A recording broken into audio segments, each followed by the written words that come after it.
ആഭ്യന്തര വിപണിയെ സംബന്ധിച്ചും ആഗോള വിപണിയെ സംബന്ധിച്ചിട്ടും കൂടുതൽ ഡീറ്റെയിൽസ് നമ്മളോടൊപ്പം പങ്കുവെക്കുവാനുമായിട്ട് in house expert Pradeep Chandrasekharan sir ചേരുകയാണ്. Sir, good morning and welcome to the show. Morning Anla, morning viewers. Yes. Sir, US സൂചികളിലേക്ക് പോവുകയാണെന്നുണ്ടെങ്കിൽ ഇന്നലെ ഒരു ഹാഫ് ഡേ മാത്രമായിരുന്നു ട്രേഡിംഗ് ഉണ്ടായിരുന്നത്. ഇൻഡിപെൻഡൻസ് ഡേ തുടർന്ന് ഇന്നലെ ഹാഫ് ഡേ തൊട്ട് അതിനോടൊപ്പം തന്നെ ഇന്നും US സൂചികൾ അവധിയായിരിക്കും. എന്നിരുന്നാൽ ഇപ്പോൾ ഒരു ലോങ് വീക്കെൻഡിന് മുമ്പ് വളരെ പോസിറ്റീവായ തരത്തിലൊരു മൂവ്മെൻ്റ് ആയിരുന്നു കാണുന്നത്. ഈ ഒരു ഫോർത്തിൽ തങ്ങൾ പലപ്പോഴായി സൂചിപ്പിച്ചിട്ടുണ്ടായിരുന്നു ഡൗ ജോൺസ് സൂചികയിൽ വളരെ ശക്തമായിട്ടൊരു ബുള്ളി സെറ്റപ്പ് ഫോം ചെയ്ത് വരികയാണ്. നിയർ ടേമിൽ തന്നെ ആ ഒരു റെക്കോർഡ് ഹൈ ബ്രേക്ക് ചെയ്യാനായിട്ട് ഡൗ ജോൺസ് സൂചിക്ക് സാധിക്കുമെന്ന്. ഓൾമോസ്റ്റ് ആ ഒരു ലെവലിലേക്ക് ബ്രേക്ക് ചെയ്തില്ല എങ്കിൽ പോലും ആ ഒരു ലെവലിന് വളരെ അടുത്തേക്ക് കുതിക്കാനായിട്ട് ഡൗ ജോൺസിന് സാധിച്ചിട്ടുണ്ടായിരുന്നു. അതിനോടൊപ്പം തന്നെ നാസ്ഡാക്കിനെ സംബന്ധിച്ചിട്ടും S&P 500 സംബന്ധിച്ച് പരിശോധിക്കുകയാണെങ്കിലും റെക്കോർഡ് ഹൈ ലെവൽസിൽ തന്നെയാണ് ക്ലോസ് ചെയ്തിരിക്കുന്നത്. അമേരിക്കൻ വിപണികളെ സംബന്ധിച്ച് താങ്കളുടെ ഒരു എക്സ്പെക്ടേഷൻ എന്തൊക്കെയാണ്? ഈ ഒരു പ്രോഫിറ്റ് ടേക്കിംഗ് നിയർ ടേമിൽ എക്സ്പെക്ട് ചെയ്യുന്നുണ്ടോ? അൻല പറഞ്ഞത് വളരെ ശരിയാണ്. അണ്ടർടോൺ അമേരിക്കൻ വിപണിയിൽ വളരെ ബുള്ളിഷായി തന്നെ തുടരുന്നു. ഇന്നലെ നമ്മൾ ഡൗ ജോൺസ് ഇൻഡെക്സിന്റെ ഹയസ്റ്റ് ലെവല് നോക്കുമ്പോഴേക്കും 44,885 കാണാൻ സാധിക്കുന്നത്. ഓൾ ടൈം ഹൈ നിലനിൽക്കുന്ന 45,071 പോയിന്റ്. സോ അടുത്ത 2-3 ട്രേഡിംഗ് സെഷൻസിൽ തന്നെ നമുക്ക് ഡൗ ജോൺസ് ഇൻഡെക്സിന്റെ കേസിൽ പുതിയൊരു ഓൾ ടൈം ഹൈ പ്രതീക്ഷിക്കാം.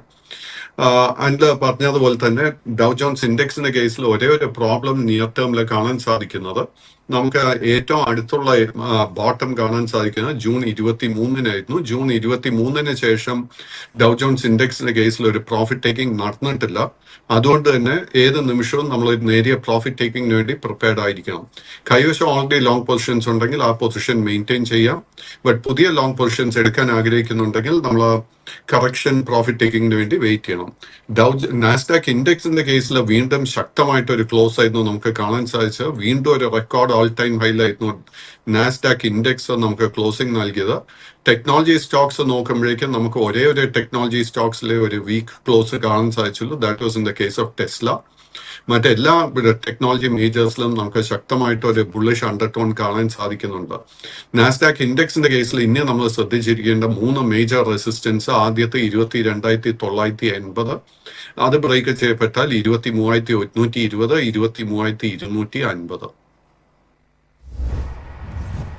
കമ്മോഡിറ്റി മാർക്കറ്റിലേക്ക് നോക്കുമ്പോഴേക്കും ഇന്നലെയും ഒരു കാര്യമായ തോതിലുള്ള മാറ്റങ്ങളൊന്നും തന്നെ ഇല്ലാതെ ഏകദേശം $66 മുതൽ $67 വരെയുള്ള ഒരു റേഞ്ചിലാണ് ഇന്നലെ US ഓയിൽ, അതായത് WTI ക്രൂഡും അതിനോടൊപ്പം തന്നെ ബ്രെന്റ് ക്രൂഡും ട്രേഡിംഗ് അവസാനിപ്പിച്ചിരുന്നത്. ഇന്നിപ്പോൾ പരിശോധിക്കുകയാണെങ്കിൽ കൂടുതലായിട്ടൊരു ഇടിവിലേക്കാണ്. ഏകദേശം 2 കമ്മോഡിറ്റീസും 0.5% ഒരു ഇടിവിലാണ് ഇന്നിപ്പോൾ ട്രേഡിംഗ് നടന്നു വരുന്നത്. ക്രൂഡിലുള്ള താങ്കളുടെ എക്സ്പെക്ടേഷൻസ് എന്തൊക്കെയാണ്? അല്ല, ക്രൂഡിന്റെ കേസിലുള്ള ഇന്നത്തെ ആ ഒരു നേരിയ സെല്ലിംഗ് നമുക്ക് ഒരിക്കലും ഒരു ഇടിവായിട്ട് കരുതാൻ സാധിക്കത്തില്ല. ക്രൂഡിന്റെ കേസിൽ വളരെ ഷോർട്ട് ടേം ആയിട്ടുള്ള trend continues to be sideways.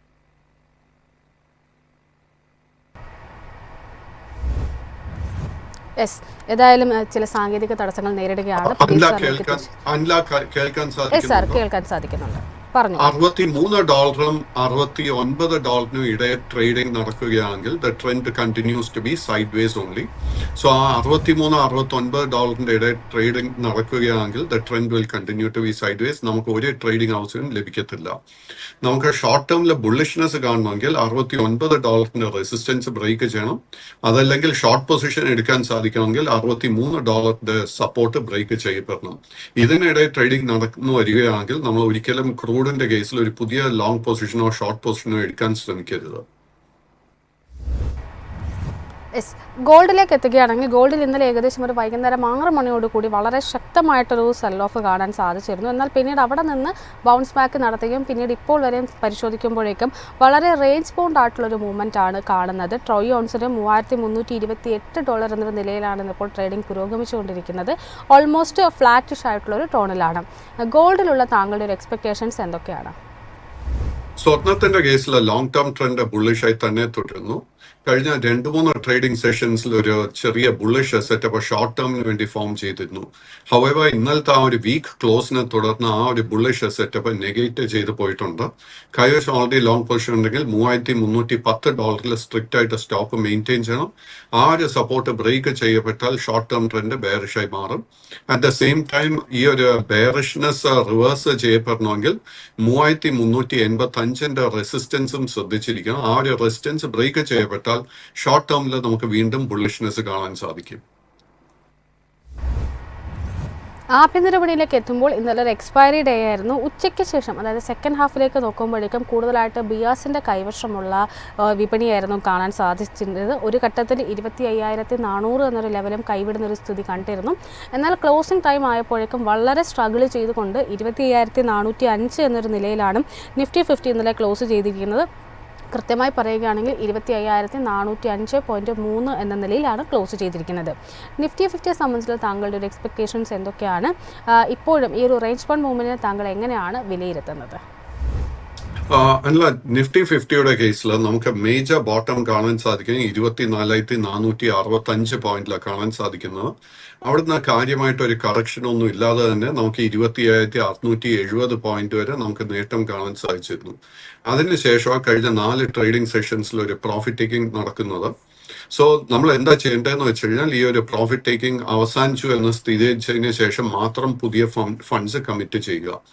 നമുക്ക് 3 സപ്പോർട്ട് ലെവൽസ് ശ്രദ്ധിച്ചിരിക്കേണ്ടത്. ആദ്യത്തെ 25,380, അത് ബ്രേക്ക് ചെയ്യപ്പെട്ടാൽ 25,200. 25,200 പോയിന്റ് സപ്പോർട്ടായിരിക്കും ഏറ്റവും മുഖ്യമായിട്ടുള്ള ഒരു സപ്പോർട്ട്. അതും കൂടെ ബ്രേക്ക് ചെയ്യപ്പെട്ടാൽ 25,050 പോയിന്റ് ആയിരിക്കും പിന്നീട് നമ്മൾ ശ്രദ്ധിച്ചിരിക്കേണ്ടത്. 25,050 പോയിന്റ് സപ്പോർട്ട് ബ്രേക്ക് ചെയ്യാനുള്ള പോസിബിലിറ്റി വളരെ കുറവായിട്ട് കാണുന്നത്. ഇൻഫാക്ട് ഈ 2 സപ്പോർട്ട് ലെവലിലോട്ട് നിഫ്റ്റി 50ക്ക് താഴോട്ട് വരാൻ സാധിച്ചു കഴിഞ്ഞാൽ നമുക്ക് വളരെ ലോ റിസ്കിലെ പുതിയ ബൈയിങ് അവസരങ്ങൾ ലഭിക്കും.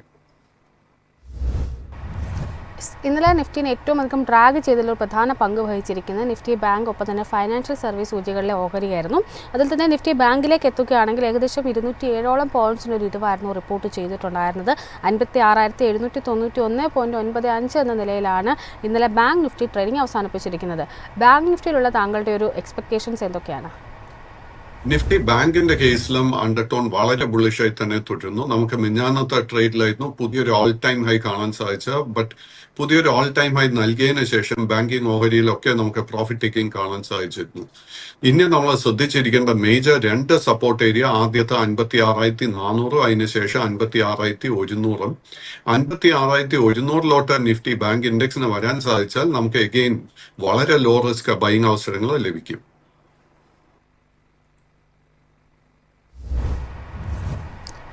അതിനോടൊപ്പം തന്നെ സർ, HDFC ലൈഫിലേക്കാണ് വരുന്നത്. കഴിഞ്ഞ കുറച്ച് ദിവസങ്ങളായിട്ട് ഒരുപക്ഷെ നിഫ്റ്റിനെ ഏറ്റവും അധികം ഡ്രാഗ് ചെയ്തിരിക്കുന്നതിലൊരു പ്രധാന പങ്ക് വഹിച്ചിരിക്കുന്ന ഓഹരിയാണ് HDFC ലൈഫ് എന്ന് പറയുന്നത്.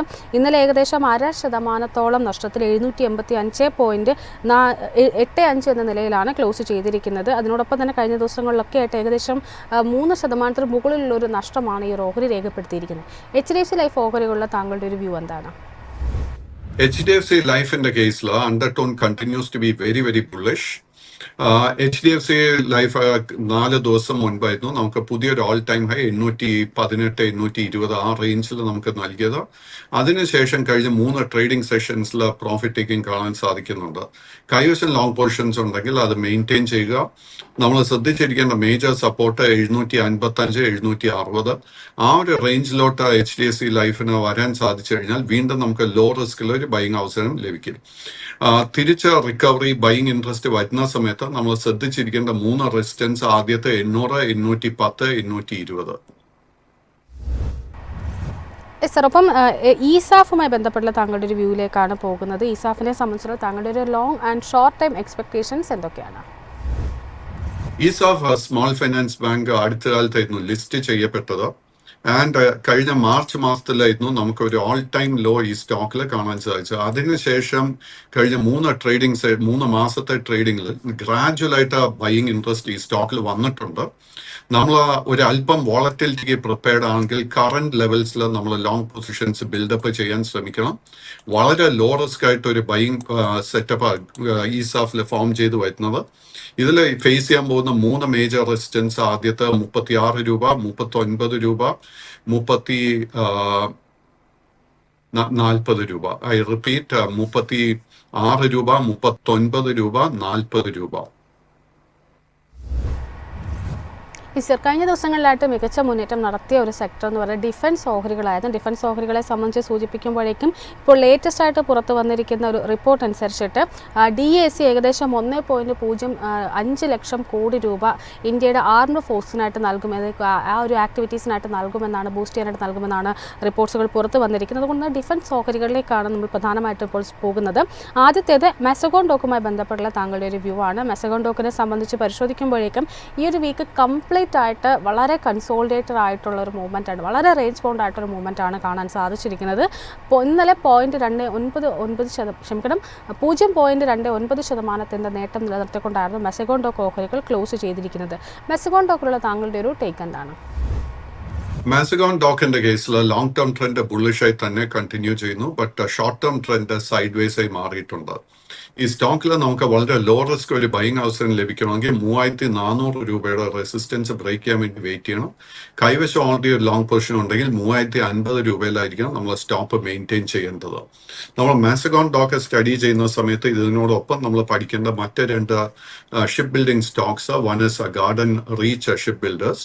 ഗാർഡൻ റീച്ചിന്റെ കേസിലും സിമിലർ പാറ്റേൺ നമുക്ക് കാണാൻ സാധിക്കുന്നത്.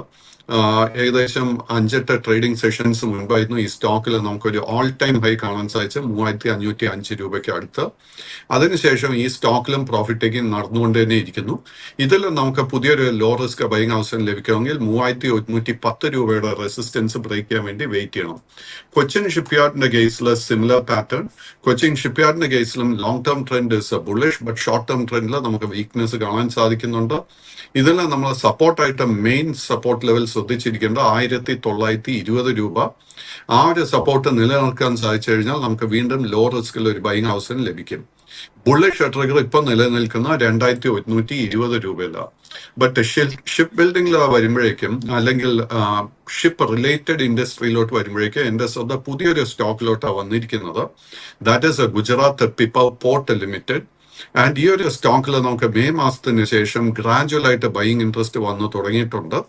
നല്ലൊരു ലോ റിസ്ക് ബുള്ളിഷ് സെറ്റപ്പ് ഈ സ്റ്റോക്കിൽ ഫോം ചെയ്തതായിട്ട് കാണാൻ സാധിക്കുന്നുണ്ട്. സ്റ്റോക്കിൽ നമ്മൾ ശ്രദ്ധിച്ചിരിക്കുന്ന മേജർ റെസിസ്റ്റൻസ് 169 രൂപ. ആ ഒരു റെസിസ്റ്റൻസ് ബ്രേക്ക് ചെയ്യപ്പെട്ടാൽ both long term and short term trend ബുള്ളിഷായി മാറും. സർ, അതിനോടൊപ്പം തന്നെ BEML ഉള്ള താങ്കളുടെ ഒരു വ്യൂ കൂടി ചോദിക്കുകയാണ്. ഇന്നലെ മറ്റ് പല ഓഹരികളും ഇടിവ് രേഖപ്പെടുത്തിയപ്പോൾ പോലും വളരെ സ്ട്രോങ് ആയിട്ടൊരു ക്ലോസ് നൽകാനായിട്ട് BEML ഓഹരികൾക്ക് സാധിച്ചിട്ടുണ്ട്. 1.99% നേട്ടം നൽകിക്കൊണ്ടാണ് BEML ക്ലോസ് ചെയ്തിരിക്കുന്നത്. BEML ഉള്ള താങ്കളുടെ ഒരു ടേക്ക് എന്താണ്? BEMLന്റെ കേസിൽ മെയ് 27 ശേഷം നമുക്കൊരു കൺസോൾട്ടേഷനാണ് കാണാൻ സാധിക്കുന്നത് near the all time high level. Undertone വളരെ ബുള്ളിഷായി തന്നെ തുടരുന്നു. ഈ സ്റ്റോക്കിൽ നമ്മൾ ഷോർട്ട് ടേമിന് വേണ്ടി ഒരു പുതിയ പൊസിഷൻ എടുക്കാൻ ആഗ്രഹിക്കുന്നുണ്ടെങ്കിൽ നമ്മൾ 4535 രൂപയുടെ റെസിസ്റ്റൻസ് ആയിരിക്കാൻ ശ്രദ്ധിച്ചിരിക്കേണ്ടത്. ആ ഒരു റെസിസ്റ്റൻസ് ബ്രേക്ക് ചെയ്യപ്പെട്ടാൽ പിന്നീടുള്ള റെസിസ്റ്റൻസ് 4800 രൂപയിലാണ് കാണുന്നത്. 4800 റെസിസ്റ്റൻസ് ബ്രേക്ക് ചെയ്യപ്പെട്ടാൽ ശക്തമായിട്ടൊരു അപ്വേർഡ് മൂവ്മെന്റ് കാണാൻ സാധിക്കും. നമ്മൾ അങ്ങനെ ഒരു ലോങ് പൊസിഷൻ എടുക്കുന്നുണ്ടെങ്കിൽ നമ്മൾ ശ്രദ്ധിച്ചിരിക്കേണ്ട 2 മേജർ സപ്പോർട്ട്. ആദ്യത്തെ 4200, അതിന് തൊട്ട് താഴെ 4050.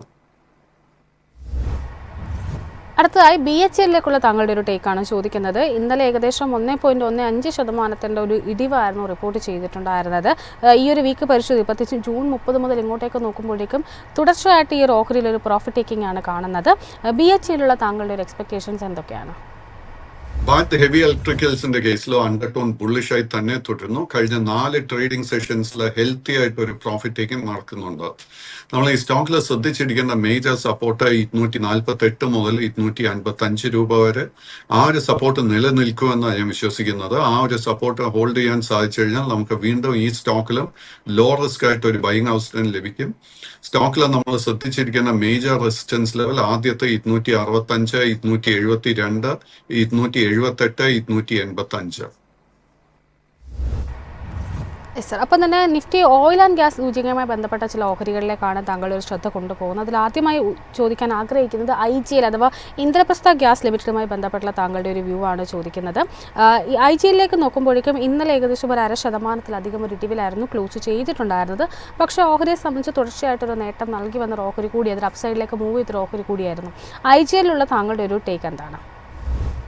IGLന്റെ കേസിൽ long term and short term trend രണ്ടും സൈഡ് വേസ് ആയിട്ടാണ് കാണുന്നത്. ഇൻഫാക്ട് ജാനുവരി തുടക്കം മുതൽ തന്നെ ഈ സ്റ്റോക്ക് ഒരു കൺസോൾട്ടേഷൻ ഫേസിലോട്ടാണ് മാറി നിൽക്കുന്നത്. സ്റ്റോക്കിൽ നമുക്കൊരു ബുള്ളിഷ് ട്രിഗർ കാണാൻ സാധിക്കണമെങ്കിൽ 230 രൂപയുടെ റെസിസ്റ്റൻസ് ബ്രേക്ക് ചെയ്യാൻ വേണ്ടി വെയിറ്റ് ചെയ്യണം. എങ്കിൽ മാത്രമേ നമുക്ക് ശക്തമായിട്ടൊരു അപ്വേർഡ് മൂവ്മെന്റ് കാണാൻ സാധിക്കത്തുള്ളൂ. ബട്ട് IGLനെ കുറിച്ച് ചോദിച്ചതുകൊണ്ട് ഇതിനേക്കാൾ ശക്തമായിട്ടൊരു ബുള്ളിഷ് സെറ്റപ്പ് എനിക്ക് കാണാൻ സാധിക്കുന്നത് it is in the case of gas authority of India, GAIL. ഗെയിലിന്റെ കേസിലും it is a government of India company. ഈ സ്റ്റോക്കിന്റെ ബുള്ളിഷ് സെറ്റപ്പിൽ ട്രിഗർ കാണാൻ സാധിക്കുന്നത് 195. 195ന്റെ റെസിസ്റ്റൻസ് ബ്രേക്ക് ചെയ്യപ്പെട്ടാൽ ഇമ്മീഡിയറ്റ് ആയിട്ട് ഒരു റെസിസ്റ്റൻസും കൂടെ ക്രോസ് ചെയ്യേണ്ടത് 202 രൂപ. 202ന്റെ റെസിസ്റ്റൻസ് ബ്രേക്ക് ചെയ്യപ്പെട്ടാൽ ഈ സ്റ്റോക്കിൽ ശക്തമായിട്ട് ഒരു അപ്വേർഡ് മൂവ്മെന്റ് കാണാൻ സാധിക്കും. അങ്ങനെ ഒരു പൊസിഷൻ എടുക്കാൻ ആഗ്രഹിക്കുന്നുണ്ടെങ്കിൽ നമ്മൾ ശ്രദ്ധിച്ചിരിക്കേണ്ട സപ്പോർട്ട് ലെവൽ 178 രൂപ. ഒപ്പം ONGCയിലേക്ക് കൂടി താങ്കളുടെ ഒരു ശ്രദ്ധ ക്ഷണിക്കുകയാണ്. ONGCയെ സംബന്ധിച്ചിട്ട് ഇന്നലെ വളരെ സ്ട്രോങ് ആയിട്ടൊരു ക്ലോസ് നടത്താനായിട്ട് ONGC ഓഹരികൾക്ക് സാധിച്ചിട്ടുണ്ടായിരുന്നു. ഏകദേശം 1.25% ഒരു നേട്ടം നൽകിക്കൊണ്ടാണ് ONGC ഓഹരികൾ ക്ലോസ് ചെയ്തിരിക്കുന്നത്. ഒപ്പം നിഫ്റ്റിയുടെ ഓയിൽ ആൻഡ് ഗ്യാസ് സർവീസ് സൂചിക പരിശോധിക്കുകയാണെങ്കിലും ഏകദേശം 0.5% ഒരു നേട്ടം നൽകാനായിട്ട് സാധിച്ചിട്ടുണ്ട്. ONGCയിലുള്ള താങ്കളുടെ ഒരു എക്സ്പെക്ടേഷൻസ് എന്തൊക്കെയാണ്? അല്ല, അൺഫോർച്ചുനേറ്റ്ലി ONGCയുടെ കേസിൽ കഴിഞ്ഞ 3-4 മാസത്തെ ട്രേഡിംഗ് നോക്കുമ്പോഴേക്കും നിഫ്റ്റി 50 അപേക്ഷിച്ച് അണ്ടർ പെർഫോമൻസ് നൽകിക്കൊണ്ടിരിക്കുന്നത്. സ്റ്റോക്കിന്റെ കേസിലും long term and short term trend രണ്ടും സൈഡ് വേസ് ആയി തന്നെ തുടരുന്നു. നമുക്ക് ഈ സ്റ്റോക്കിൽ ലോ റിസ്ക് ആയിട്ട് ഒരു ബൈങ് അവസരം ലഭിക്കണമെങ്കിൽ 260 രൂപയുടെ റെസിസ്റ്റൻസ് ബ്രേക്ക് ചെയ്യാൻ വേണ്ടി വെയിറ്റ് ചെയ്യണം. അറ്റ് ദിസ് പോയിന്റ് ആ ഒരു റെസിസ്റ്റൻസ് ബ്രേക്ക് ചെയ്യാനുള്ള ഒരു പോസിബിലിറ്റി കുറവായിട്ട് കാണുന്നത്. So let us wait and watch. Sir, അതിനോടൊപ്പം തന്നെ താങ്കളുടെ ഒരു ശ്രദ്ധ ക്ഷണിക്കുന്ന മറ്റൊരു ഓഹരി എന്ന് പറയുന്നത് PNBയുമായി ബന്ധപ്പെട്ട ഒരു വ്യൂ ആണ്. PNBയെ സംബന്ധിച്ചുള്ള താങ്കളുടെ ഒരു long and short term expectations എന്തൊക്കെയാണ്? അല്ല, PNBയിലോട്ട് വരുന്നതിന് മുൻപ് ഓയിൽ ആൻഡ് ഗ്യാസ് മേഖലയിൽ നിന്ന് ഒരു സ്റ്റോക്കിൽ കുറച്ചും കൂടെ പ്രേക്ഷകരുടെ ശ്രദ്ധയിലോട്ട് കൊണ്ടുവരുന്നു. This is in A case of oil India limited. Oil India ലിമിറ്റഡിന്റെ കേസിലും നമ്മൾ ആക്ച്വലി ഏപ്രിൽ മാസത്തിന് ശേഷം നോക്കിക്കഴിഞ്ഞാൽ നമുക്ക് ഗ്രാജുവൽ ആയിട്ട് ഒരു ബൈയിങ് ഇൻട്രസ്റ്റ് വന്നു തുടങ്ങിയിരുന്നു. ആൻഡ് നമുക്ക് നല്ലൊരു ബുള്ളിഷ് സെറ്റപ്പ് ആയിരുന്നു ഈ സ്റ്റോക്കിലും ഫോം ചെയ്ത് വന്നിരുന്നത്. ഇന്നലെ ഈ സ്റ്റോക്കിൽ നമുക്ക് ശക്തമായിട്ടൊരു ബൈയിങ് ഇൻട്രസ്റ്റ് കാണാൻ സാധിച്ചിരുന്നു. കൈവശം ഓൾറെഡി ലോങ് പൊസിഷൻസ് ഉണ്ടെങ്കിൽ ആ പൊസിഷൻ മെയിൻറ്റെയിൻ ചെയ്യുക. പുതിയ ലോങ് പൊസിഷൻസ് കറന്റ് ലെവൽസിൽ തീർച്ചയായിട്ടും നമുക്ക് കൺസിഡർ ചെയ്യാം. അങ്ങനെ ഒരു പൊസിഷൻ എടുക്കാൻ ആഗ്രഹിക്കുന്നുണ്ടെങ്കിൽ നമ്മൾ ശ്രദ്ധിച്ചിരിക്കേണ്ട സപ്പോർട്ട് 428 രൂപ. ഇത് ഫേസ് ചെയ്യാൻ പോകുന്ന ആദ്യത്തെ മേജർ റെസിസ്റ്റൻസ് 480, അതിനുശേഷം 500. 500ന്റെ റെസിസ്റ്റൻസ് ബ്രേക്ക് ചെയ്യാൻ സാധിച്ചാൽ ഈ സ്റ്റോക്കിൽ ശക്തമായിട്ടൊരു അപ്വേർഡ് മൂവ്മെന്റ് കാണാൻ സാധിക്കും. പഞ്ചാബ് ആൻഡ് നാഷണൽ ബാങ്കിന്റെ കേസിൽ അണ്ടർടോൺ ബുള്ളിഷായി തന്നെ തുടരുന്നുണ്ട്. ബട്ട് ഞാൻ നേരത്തെ നിഫ്റ്റി ബാങ്ക് ഇൻഡെക്സിനെ കുറിച്ച് പറഞ്ഞതുപോലെ തന്നെ Punjab national bank, Canara bank, Indian bank, state bank of India മുതലായ ഏത് PSU ബാങ്ക് എടുത്താലും നമുക്ക് ഇന്നലെയൊക്കെ പ്രോഫിറ്റ് മേക്കിംഗ് കാണാൻ സാധിച്ചിരുന്നു. കൈവശം ലോങ് പൊസിഷൻസ് ഉണ്ടെങ്കിൽ, എസ്പെഷ്യലി ട്രേഡിങ്ങിന് വേണ്ടി നമ്മൾ ഒരു പൊസിഷൻ എടുത്തിട്ടുണ്ടെങ്കിൽ നമ്മൾ 108 രൂപയുടെ സപ്പോർട്ട് ശ്രദ്ധിച്ചിരിക്കാം. 108ന്റെ സപ്പോർട്ട് ബ്രേക്ക് ചെയ്യപ്പെട്ടാൽ ഷോർട്ട് ടേം ട്രെൻഡിൽ വീണ്ടും നമുക്ക് അല്പം വീക്ക്നെസ് കാണാൻ സാധിക്കും. ഈ സ്റ്റോക്കിന്റെ മേജർ സപ്പോർട്ട് കാണുന്നത് 105 രൂപയിൽ. എനിക്ക് തോന്നുന്നില്ല 105ന്റെ സപ്പോർട്ട് ബ്രേക്ക് ചെയ്യപ്പെടുമെന്ന്. 105ന്റെ സപ്പോർട്ടിലോട്ട് ഈ സ്റ്റോക്കിനെ വരാൻ സാധിച്ചാൽ നമുക്ക് വീണ്ടും ലോ റിസ്കിൽ ഒരു ബൈങ് അവസരം ഈ സ്റ്റോക്കിൽ ലഭിക്കും. ഒപ്പം തന്നെ മറ്റൊരു ഓഹരി എന്ന് പറയുന്നത് ഫോഴ്സ് മോട്ടോഴ്സിലേക്കാണ് വരുന്നത്. ജൂൺ 30-ന് ഏകദേശം 10% നേട്ടം നൽകിയതിനു ശേഷം പിന്നീട് ഇങ്ങോട്ടേക്ക് പരിശോധിക്കുമ്പോഴേക്കും ആ ഒരു ഹൈ ലെവൽസിലൊരു പ്രോഫിറ്റ് ടേക്കിംഗ് ആണ് കാണുന്നത്. ഇന്നലെയും ഏകദേശം 1.17% ഒരു നഷ്ടം രേഖപ്പെടുത്തിക്കൊണ്ടായിരുന്നു ഫോഴ്സ് മോട്ടോഴ്സിൻ്റെ ഓഹരികൾ ക്ലോസ് ചെയ്തിരിക്കുന്നത്. ഫോഴ്സ് മോട്ടോഴ്സിലുള്ള താങ്കളുടെ ഒരു ടേക്ക് എന്താണ്? ഫോഴ്സ് മോട്ടോഴ്സിന്റെ കേസിൽ അണ്ടർടോൺ ബുള്ളിഷായി തന്നെ തുടരുന്നു. ബട്ട് കഴിഞ്ഞ 3-4 ട്രേഡിംഗ് സെഷൻസിൽ നമുക്ക് ഈ സ്റ്റോക്കിൽ പ്രോഫിറ്റ് ടേക്കിംഗ് കാണാൻ സാധിക്കുന്നുണ്ട്. സ്റ്റോക്കിന്റെ ഒരു മേജർ സപ്പോർട്ട് കാണാൻ സാധിക്കുന്നത് 13,200 രൂപയിൽ. എനിക്ക് തോന്നുന്നില്ല ആ ഒരു സപ്പോർട്ട് ബ്രേക്ക് ചെയ്യപ്പെടുമെന്ന്. ഇന്നത്തെ ട്രേഡിൽ നമുക്കൊരു ബൈയിങ് ട്രിഗർ ഷോർട്ട് ടേമിന് വേണ്ടി ലഭിക്കണമെങ്കിൽ 14,960 രൂപയുടെ റെസിസ്റ്റൻസ് ബ്രേക്ക് ചെയ്യാൻ വേണ്ടി വെയിറ്റ് ചെയ്യണം. അത് ബ്രേക്ക് ചെയ്യപ്പെട്ടാൽ പിന്നീടുള്ള 2 റെസിസ്റ്റൻസ് ലെവൽ, ആദ്യത്തെ 15,600, അതിനുശേഷം 15,920. അതിനോടൊപ്പം തന്നെ മാരുതി സുസുക്കിയുള്ള താങ്കളുടെ ഒരു വ്യൂ കൂടി ചോദിക്കുകയാണ്. മാരുതിയെ സംബന്ധിച്ചിട്ട് ഇന്നലെ ഏകദേശം 1% മുകളിലൊരു മുന്നേറ്റം നടത്തി ക്ലോസ് ചെയ്യാനായിട്ട് മാരുതി ഓഹരികൾക്ക് സാധിച്ചിട്ടുണ്ടായിരുന്നു. മാരുതി ഓഹരിയിലുള്ള താങ്കളുടെ ഒരു എക്സ്പെക്ടേഷൻസ് എന്തൊക്കെയാണ്? മാരുതിയുടെ കേസിൽ long term trend and short term trend രണ്ടും സൈഡ് വൈസ് ആയിട്ടാണ് കാണുന്നത്. സ്റ്റോക്കിലെ പൊസിഷൻ ഉണ്ടെങ്കിൽ അത് മെയിൻറ്റെയിൻ ചെയ്യാം. ഈ സ്റ്റോക്ക് ഫേസ് ചെയ്യുന്ന ആദ്യത്തെ മേജർ റെസിസ്റ്റൻസ് 13,120, 13,120 റെസിസ്റ്റൻസ് ബ്രേക്ക് ചെയ്യപ്പെട്ടാൽ മാത്രം short and long term trend ബുള്ളിഷായി മാറും. കയ്യിൽവശം ഓൾറെഡി ലോങ് പൊസിഷൻ ഉണ്ടെങ്കിൽ നമ്മൾ 11,800 സപ്പോർട്ട് മെയിൻറ്റെയിൻ ചെയ്യണം. അടുത്തതായി സ്മോൾ ക്യാപ് സ്പേസിൽപ്പെട്ടുള്ള ഗണേഷ് ഹൗസിംഗ് കോർപ്പറേഷൻ ലിമിറ്റഡുമായി ബന്ധപ്പെട്ടുള്ള താങ്കളുടെ ഒരു വ്യൂ ആണ് ചോദിക്കുന്നത്. ഇന്നലെ ഏകദേശം 0.5% മുകളിലുള്ളൊരു നഷ്ടം രേഖപ്പെടുത്തിക്കൊണ്ടായിരുന്നു ഈ ഓഹരി ക്ലോസ് ചെയ്തിട്ടുണ്ടായിരുന്നത്. ഗണേഷ് ഹൗസിംഗ് കോർപ്പറേഷൻ ലിമിറ്റഡിലുള്ള താങ്കളുടെ ഒരു വ്യൂ എന്താണ്? ലിസ്റ്റിംഗിന് ശേഷം ഈ സ്റ്റോക്കിൽ നമ്മൾ പല IPO സ്റ്റോക്സിൽ കണ്ടതുപോലെ തന്നെ ഈ സ്റ്റോക്കിൽ നമുക്ക് ഒത്തിരി സെല്ലിംഗ് പ്രഷർ കാണാൻ സാധിക്കുന്നുണ്ട്. സ്റ്റോക്ക് 900 രൂപയിൽ ഒരു സപ്പോർട്ട് ബേസ് ഫോം ചെയ്തു വരുന്നുണ്ട്. ബട്ട് ആ സപ്പോർട്ട് ഹോൾഡ് ചെയ്യുമോ എന്നൊന്നും നമുക്ക് സ്ഥിരീകരിക്കാൻ സാധിക്കുന്നില്ല. സ്റ്റോക്കിൽ നമുക്ക് ഷോർട്ട് ടേമിൽ ബുള്ളിഷ്നെസ് കാണണമെങ്കിൽ 1040 രൂപയുടെ റെസിസ്റ്റൻസ് ബ്രേക്ക് ചെയ്യാൻ വേണ്ടി വെയിറ്റ് ചെയ്യണം. അത് ബ്രേക്ക് ചെയ്യപ്പെട്ടാൽ പിന്നീട് ഒരു മേജർ റെസിസ്റ്റൻസ് 1180 രൂപയിലാണ് കാണുന്നത്. ആ ഒരു റെസിസ്റ്റൻസ് ബ്രേക്ക് ചെയ്യപ്പെട്ടാൽ ലോങ് ടേം ട്രെൻഡും ബുള്ളിഷായി മാറും. അടുത്തതായി പ്രാജ് ഇൻഡസ്ട്രീസിലേക്കാണ് എത്തുന്നത്. പ്രാജ് ഇൻഡസ്ട്രീസിനെ സംബന്ധിച്ചിട്ട് ഇന്നലെ വളരെ ഫ്ലാറ്റ് ആയിട്ടൊരു ടോണിലായിരുന്നു ക്ലോസ് ചെയ്തിട്ടുണ്ടായിരുന്നത്. കഴിഞ്ഞ അല്ലെങ്കിൽ ഒരു വീക്ക് പരിശോധിക്കുകയാണെങ്കിൽ വളരെ റേഞ്ച് ബൗണ്ട് ആയിട്ടൊരു മൂവ്മെന്റ് ആണ് പ്രാജിൽ കാണുന്നത്. പ്രാജിലുള്ള താങ്കളുടെ ഒരു എക്സ്പെക്ടേഷൻസ് എന്തൊക്കെയാണ്? പ്രാജ് ഇൻഡസ്ട്രിയുടെ കേസിൽ long term trend is bearish, short term trend side vase ആയിട്ട് കാണുന്നത്. അറ്റ് ദിസ് മൊമെന്റ് നമുക്ക് ലോങ് ടേമിന് വേണ്ടി ഒരു ബൈയിങ് ട്രിഗറും കാണാൻ സാധിക്കുന്നില്ല. ഷോർട്ട് ടേമിന് വേണ്ടി നമ്മൾ ശ്രദ്ധിച്ചിരിക്കേണ്ട റെസിസ്റ്റൻസ് 550 രൂപ. കൈവശം ഓൾറെഡി ഒരു ലോങ് പൊസിഷൻ ഉണ്ടെങ്കിൽ 463 രൂപയിൽ സ്ട്രിക്റ്റ് ആയിട്ട് ഒരു സ്റ്റോപ്പ് മെയിൻറ്റെയിൻ ചെയ്യണം. ഒപ്പം തന്നെ IREDയിലുള്ള താങ്കളുടെ ഒരു വ്യൂ കൂടി ചോദിക്കുകയാണ്. ഇന്നലെ ഏകദേശം 1% ഇടിവിലായിരുന്നു ഈ ഒരു ഓഹരി ക്ലോസ് ചെയ്തിട്ടുണ്ടായിരുന്നത്. IRED ഓഹരികളിലുള്ള താങ്കളുടെ ഒരു ടേക്ക് എന്താണ്? അല്ല, IREDയുടെ കേസിൽ ലോങ് ടേം ട്രെൻഡ് ബെയറിഷും ഷോർട്ട് ടേം ട്രെൻഡ് സൈഡ് വേസുമായിട്ടാണ് കാണുന്നത്. ഷോർട്ട് ടേം ട്രെൻഡിൽ നമുക്കൊരു ബുള്ളിഷ് ട്രിഗർ ലഭിക്കണമെങ്കിൽ 176 രൂപയുടെ റെസിസ്റ്റൻസ് ബ്രേക്ക് ചെയ്യാൻ വേണ്ടി വെയിറ്റ് ചെയ്യണം. ആ ഒരു റെസിസ്റ്റൻസ് ബ്രേക്ക് ചെയ്യപ്പെട്ടാൽ പിന്നീട് കാണുന്ന മേജർ റെസിസ്റ്റൻസ് 190. റെസിസ്റ്റൻസ് ബ്രേക്ക് ചെയ്യപ്പെട്ടാൽ short term and long term trend രണ്ടും ബുള്ളിഷായി മാറും. അതിനുശേഷം നമുക്ക് ശക്തമായിട്ടൊരു അപ്വേർഡ് മൂവ്മെന്റ് കാണാൻ സാധിക്കും. അൻലയുടെ നെക്സ്റ്റ് ക്വസ്റ്റ്യൻ എടുക്കുന്നതിന് മുൻപ് റെയിൽവേ സെക്ടറിൽ നിന്നും IRCTCയിൽ എനിക്ക് നല്ലൊരു ലോ റിസ്ക് ബുള്ളിഷ് സെറ്റപ്പ് കാണാൻ സാധിക്കുന്നുണ്ട്. നമ്മളൊരു അല്പം റിസ്ക് എടുക്കാൻ പ്രിപ്പയർഡ് ആണെങ്കിൽ കറന്റ് ലെവൽസിൽ നമുക്ക് ലോങ് പൊസിഷൻ എടുക്കാൻ സാധിക്കും. അങ്ങനെ ഒരു ലോങ് പൊസിഷൻ എടുക്കുന്നുണ്ടെങ്കിൽ നമ്മൾ 758 രൂപയുടെ സപ്പോർട്ടായിരിക്കാം ശ്രദ്ധിക്കേണ്ടത്. കറന്റ് ലെവൽസിൽ നിന്നും ആദ്യത്തെ മേജർ റെസിസ്റ്റൻസ് ഈ സ്റ്റോക്ക് ഫേസ് ചെയ്യാൻ പോകുന്നത് 820 രൂപയിലായിരിക്കും. 820 റെസിസ്റ്റൻസ് ബ്രേക്ക് ചെയ്യപ്പെട്ടാൽ ഈ സ്റ്റോക്കിലെ ഷോർട്ട് ടേമിൽ ശക്തമായിട്ട് ഒരു അപ്വേർഡ് മൂവ്മെന്റ് കാണാൻ സാധിക്കും. അതിനോടൊപ്പം തന്നെ HCL ടെക്കിലുള്ള താങ്കളുടെ റിവ്യൂ കൂടി ചോദിക്കുകയാണ്. ഇന്നലെ ഏകദേശം 0.5% ഇടിവിലായിരുന്നു ഈ ഓഹരി ക്ലോസ് ചെയ്തിട്ടുണ്ടായിരുന്നത്. HCL ടെക് ഓഹരികളുള്ള താങ്കളുടെ ഒരു വ്യൂ എന്താണ്? നമ്മൾ ടെക്നോളജി മേജേഴ്സ്, അതായത് Infosys, Wipro, TCS, HCL technology നോക്കുകയാണെങ്കിൽ ഈ 4 സ്റ്റോക്സിൽ ഏറ്റവും നല്ല ബുള്ളിഷ് സെറ്റപ്പ് കാണാൻ സാധിക്കുന്നത് HCL ടെക്കിന്റെ കേസിലാണ്. ബട്ട് HCL ടെക്നോളജിയുടെ കേസിൽ both long term and short term trend രണ്ടും സൈഡ് വേസ് ആയിട്ടാണ് കണ്ടിന്യൂ ചെയ്യുന്നത്. ഈ സ്റ്റോക്കിൽ നമുക്കൊരു ബുള്ളിഷ് ട്രിഗർ ലഭിക്കണമെങ്കിൽ 1760 റെസിസ്റ്റൻസ് ബ്രേക്ക് ചെയ്യാൻ വേണ്ടി വെയിറ്റ് ചെയ്യണം. ദർസ് എ ഗുഡ് പോസിബിലിറ്റി ഈ 1760 റെസിസ്റ്റൻസ് ബ്രേക്ക് ചെയ്യപ്പെടുമെന്ന്. അത് ബ്രേക്ക് ചെയ്യപ്പെട്ടാൽ അറ്റ്ലീസ്റ്റ് 100-150 രൂപയുടെ നേട്ടം ഷോർട്ട് ടേമിൽ പ്രതീക്ഷിക്കാം. ബട്ട് കൈവശം ഓൾറെഡി ലോങ് പൊസിഷൻ ഉണ്ടെങ്കിൽ നമ്മൾ ആദ്യം തന്നെ ശ്രദ്ധിച്ചിരിക്കേണ്ട സപ്പോർട്ട് 1680, അതിനുശേഷം 1645. 1645 സപ്പോർട്ട് ബ്രേക്ക് ചെയ്യപ്പെട്ടാൽ പിന്നീട് ലോങ് പൊസിഷൻസ് ഒന്നും മെയിൻറ്റെയിൻ ചെയ്യരുത്.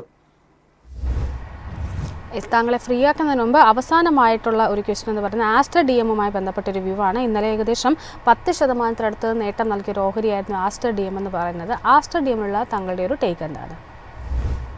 ആസ്റ്റർ DMനെ കുറിച്ച് സംസാരിക്കുമ്പോൾ നമ്മൾ മറ്റ് ഹോസ്പിറ്റൽ സ്റ്റോക്സിനെ കുറിച്ചും കൂടെ സംസാരിക്കേണ്ടിയിരിക്കുന്നു.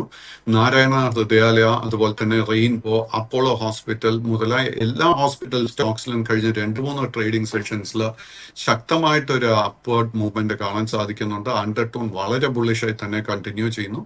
ആസ്റ്റർ DMന്റെ കേസിൽ yesterday it has closed at a new all time high. കൈവശം ലോങ് പൊസിഷൻ ഉണ്ടെങ്കിൽ അത് മെയിൻറ്റെയിൻ ചെയ്യുക. പ്രോഫിറ്റ് ടേക്കിംഗ് നടക്കുന്ന സമയത്ത് തീർച്ചയായിട്ടും നമുക്ക് പുതിയ ലോങ് പൊസിഷൻസ് കൺസിഡർ ചെയ്യാം. Thank you so much Pradeep sir, ഇത്രയും സമയം ഞങ്ങളോടൊപ്പം ചെലവഴിച്ചതിന്.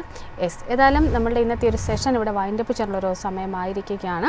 പ്രേക്ഷകരുടെ പ്രത്യേക ശ്രദ്ധയ്ക്ക് ഇവിടെ നടത്തിയിരിക്കുന്ന അഡ്വൈസുകളൊന്നും തന്നെ സ്റ്റോക്ക് റെക്കമെൻഡേഷൻസ് അല്ല, എഡ്യൂക്കേഷൻ പർപ്പസിന് വേണ്ടി മാത്രമായിട്ടാണ് ഈ ഇൻഫർമേഷൻസ് ഒക്കെ നിങ്ങളിലേക്ക് എത്തിച്ചിരിക്കുന്നത്. നിക്ഷേപം നടത്തുന്നതിന് മുമ്പ് കൃത്യമായ പഠനങ്ങൾക്ക് ശേഷവും ഒപ്പം തന്നെ ഒരു സെബി രജിസ്റ്റേർഡ് അനലിസ്റ്റിൻ്റെ അഡ്വൈസ് ചെയ്യുന്നതിന് ശേഷവും മാത്രം നടത്തുക. ഏതായാലും മാർക്കറ്റ് പ്രസൻറ്റ് ഈ ഒരു സെഷൻ ഇവിടെ വൈൻഡപ്പ് ചെയ്യുകയാണ്.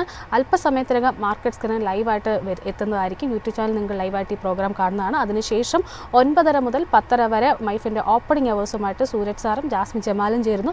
തുടർന്ന് മിഡ് ഡേ ന്യൂസുമായിട്ട് ഏകദേശം 12:10 കൂടി മാർക്കറ്റ് ബ്രേക്കുമായിട്ട് വിഷ്ണു, ഒപ്പം തന്നെ വൈകുന്നേരം 3:10 ക്ലോസിംഗ് അപ്ഡേറ്റ്സുമായിട്ട് മാർക്കറ്റ് ഫിനാലിൽ നിഖിലും നിങ്ങളോടൊപ്പം ജോയിൻ ചെയ്യുന്നതായിരിക്കും. ഏതായാലും ഈ പ്രോഗ്രാമിലൊക്കെ ലൈവായിട്ട് നിങ്ങൾക്ക് യൂട്യൂബ് ചാനൽ കാണാൻ സാധിക്കുന്നതാണ്. സോ ഇന്നത്തെ ഒരു സെഷൻ ഇവിടെ വൈൻഡപ്പ് ചെയ്യുകയാണ്. അല്പസമയത്തിനകം മാർക്കറ്റ് സ്ക്രീനിൽ കാണാം. Stay tuned.